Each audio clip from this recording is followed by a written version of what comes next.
Imagine two people. The first wakes up inspired. He watches motivational videos, reads productivity quotes, buys a new planner, tells himself, "This is my Wow. year." The second person wakes up tired.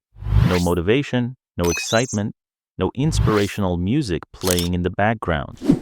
And yet, 10 years later, the second person is wealthy, skilled, respected, and free. Why? Because motivation is an emotion, obsession is an identity, and identities are far more powerful than emotions. Most people spend their lives chasing motivation. They treat success like a romantic relationship. They show up only when they feel it. The problem? Your feelings are unreliable. They disappear after a bad night's sleep, after rejection, after failure, after one negative comment from a stranger whose profile picture is literally a cartoon frog. But obsession survives bad days. It survives boredom. It survives failure.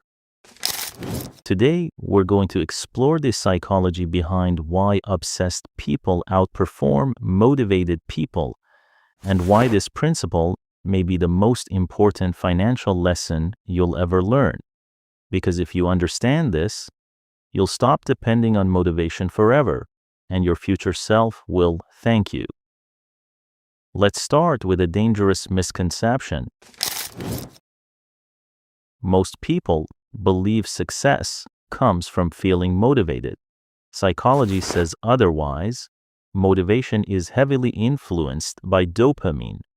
And contrary to popular belief, dopamine is not the chemical of pleasure. It's the chemical of anticipation. It spikes when something feels exciting.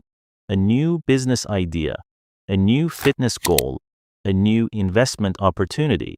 That's why the beginning feels magical. But here's the catch.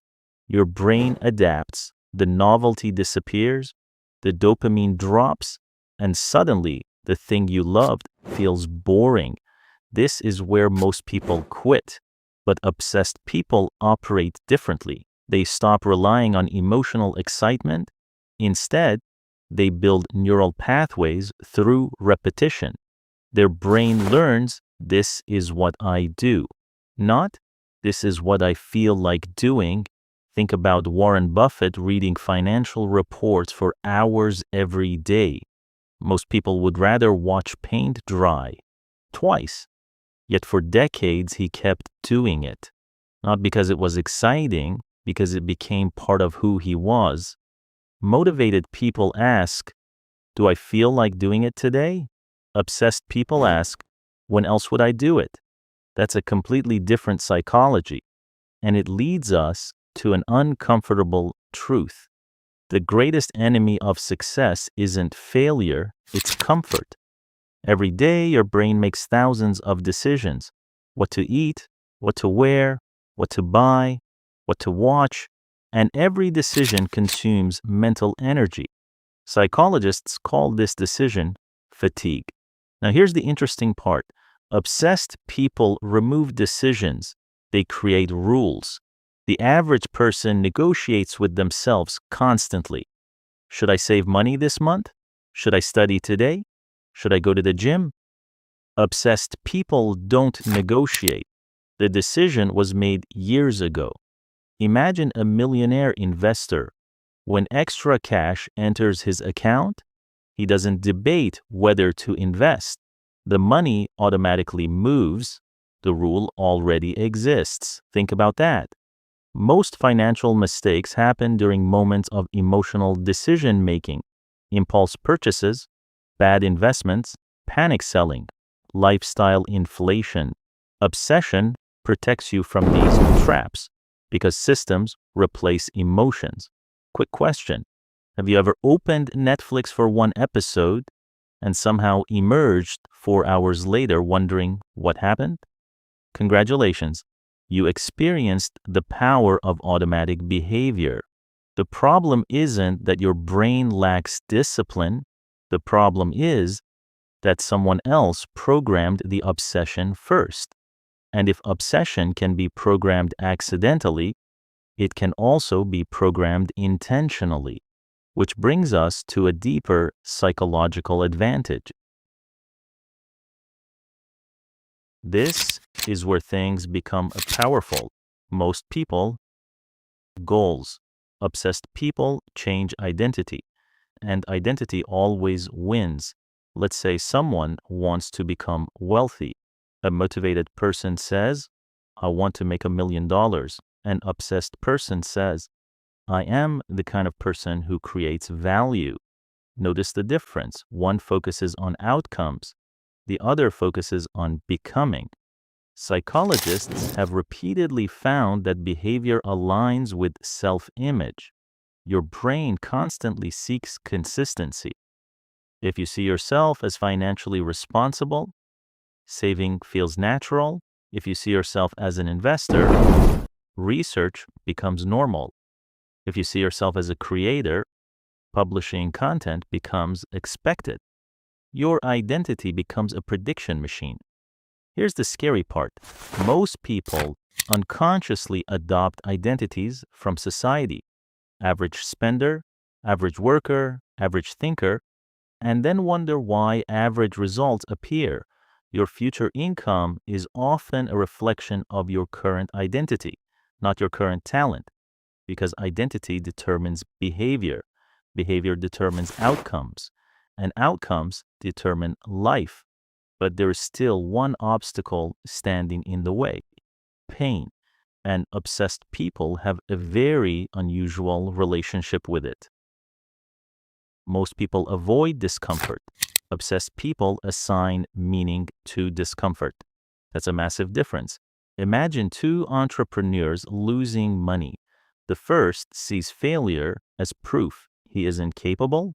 The second sees failure as tuition. Same event, different interpretation, different future.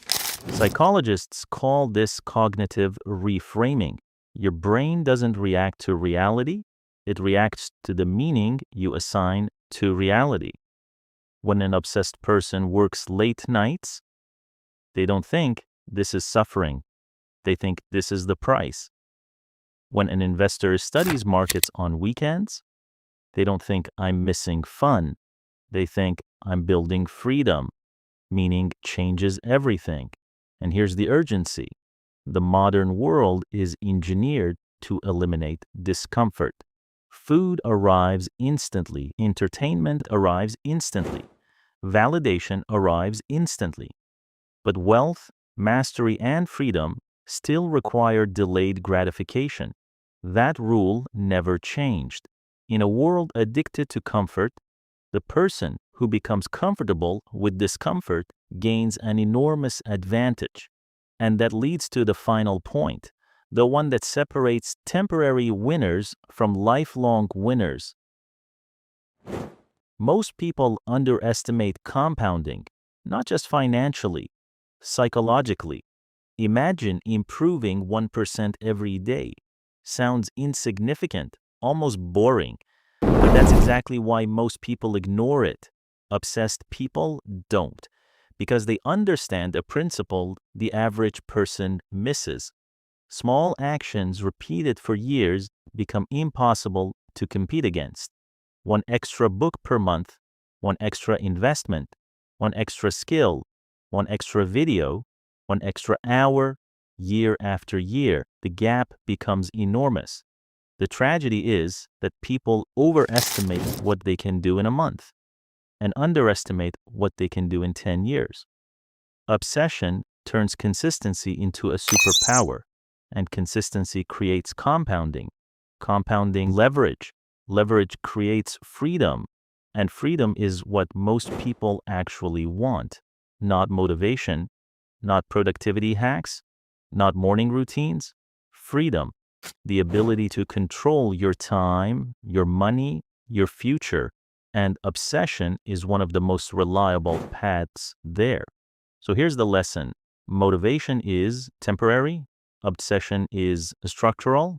Motivation asks for perfect conditions. Obsession works regardless of conditions. Motivation depends on feelings. Obsession depends on identity, and identities are difficult to break. The people you admire most aren't successful because they're constantly inspired. They're successful because they became the type of person who keeps going after inspiration disappears. The real question isn't, how do I stay motivated? The real question is, what am I willing to become obsessed with? Because your answer to that question may determine your financial future, your career, and ultimately, the life you'll live. The next decade is going to pass anyway. The only question is whether your habits will compound with it. Choose carefully.